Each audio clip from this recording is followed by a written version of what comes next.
Olá e bem-vindos ao Biblioteca da Economia Austríaca, o podcast onde exploramos os principais livros e ideias da Escola Austríaca de Economia. No episódio de hoje, vamos discutir um dos trabalhos mais influentes de Ludwig von Mises, O Cálculo Econômico em uma Sociedade Socialista. Publicado pela primeira vez em 1920, este livro é uma crítica devastadora ao socialismo, argumentando que ele é fundamentalmente incapaz de realizar cálculos econômicos racionais. Vamos mergulhar fundo nas ideias de Mises e entender por que ele acreditava que o socialismo era uma receita para o desastre econômico. Capítulo 1. Introdução ao problema do cálculo econômico. Mises começa seu trabalho explicando o problema central que ele vê no socialismo, a impossibilidade de cálculo econômico racional. Ele define o cálculo econômico como a capacidade de avaliar e comparar diferentes usos dos recursos, algo que é essencial para a tomada de decisões econômicas eficazes. Em uma economia de mercado, os preços dos bens e serviços são estabelecidos através da interação de oferta e demanda. Esses preços fornecem a informação necessária para que os empresários tomem decisões racionais sobre onde investir recursos escassos. Capítulo 2. O papel dos preços no cálculo econômico. No mercado, os preços desempenham um papel crucial. Eles não são apenas números, são sinais que transmitem informações sobre a escassez relativa e a demanda dos bens. Quando um preço sobe, isso indica que o bem é mais escasso ou mais demandado, incentivando produtores a direcionar recursos para a produção desse bem.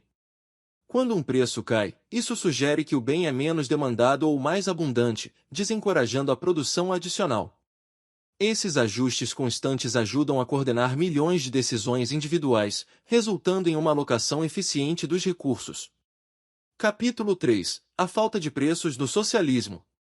Mises argumenta que, em uma economia socialista, onde os meios de produção são propriedade coletiva, não existem mercados para os fatores de produção, como terra, trabalho e capital. Sem mercados, não há preços de mercado. E sem preços, os planejadores centrais não têm meios de fazer cálculos econômicos racionais. Eles não podem saber quais recursos são mais escassos ou mais demandados, e, portanto, não podem alocar recursos de maneira eficiente. Capítulo 4. A impossibilidade do planejamento central. Os socialistas argumentam que o planejamento central poderia substituir os mercados e eliminar as ineficiências do capitalismo. No entanto, Mises contesta essa visão, afirmando que, sem preços de mercado, os planejadores centrais estão operando no escuro. Eles podem ter objetivos e planos detalhados, mas sem um sistema de preços, eles não têm como saber se suas decisões estão levando a uma alocação eficiente dos recursos. O planejamento central, segundo Mises, é um exercício de futilidade porque carece das informações vitais fornecidas pelos preços de mercado. Capítulo 5. A natureza dinâmica dos mercados. Outro ponto crucial de Mises é que os mercados são dinâmicos e adaptativos. Os preços mudam em resposta a novas informações, como mudanças na tecnologia ou nas preferências dos consumidores. Em contraste, um sistema de planejamento central tende a ser rígido e lento para responder a novas informações. Sem a flexibilidade dos mercados, uma economia socialista não pode se adaptar rapidamente às mudanças, resultando em ineficiências e desperdícios. Capítulo 6. Exemplos históricos e teóricos. Mises usa exemplos históricos e teóricos para ilustrar seus argumentos. Ele aponta para a União Soviética e outras economias socialistas como exemplos de onde o planejamento central falhou em produzir crescimento econômico sustentável e melhoria no padrão de vida.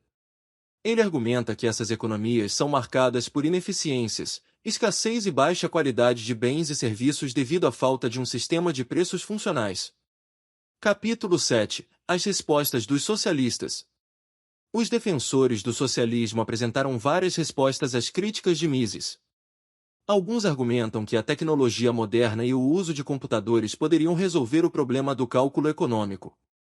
Outros sugerem que uma economia baseada em planejamento participativo poderia superar as deficiências do planejamento central tradicional.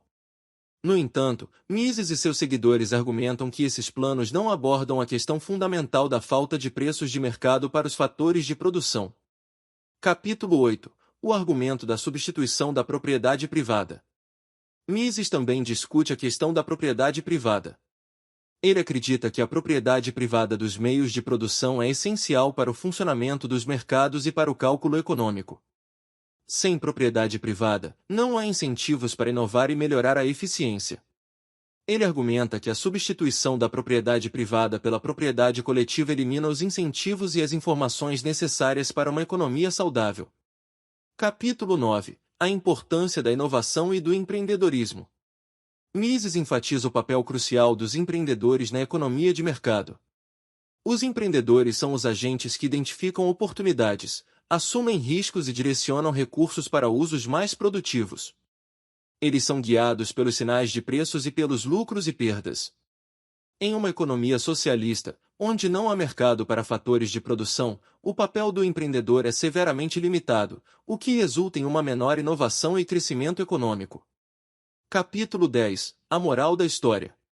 No final, Mises conclui que o socialismo, apesar de suas boas intenções, é impraticável devido à incapacidade de realizar cálculos econômicos racionais.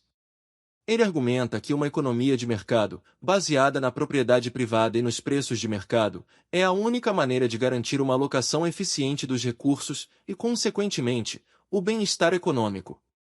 Ele reconhece que o capitalismo não é perfeito, mas acredita que suas falhas são superáveis e suas vantagens são insubstituíveis. E assim concluímos nosso episódio sobre o cálculo econômico em uma sociedade socialista de Ludwig von Mises. Este livro é uma crítica fundamental ao socialismo e uma defesa robusta do sistema de preços do livre mercado. Mises demonstra de forma convincente que, sem preços de mercado, o socialismo é incapaz de realizar cálculos econômicos racionais, levando inevitavelmente à ineficiência e ao desperdício. Se você está interessado em entender os fundamentos da crítica austríaca ao socialismo, este livro é uma leitura essencial. Obrigado por nos acompanhar neste episódio do Biblioteca da Economia Austríaca. Não se esqueça de se inscrever no nosso podcast para não perder os próximos episódios, onde continuaremos explorando os grandes clássicos da Escola Austríaca de Economia. Até a próxima!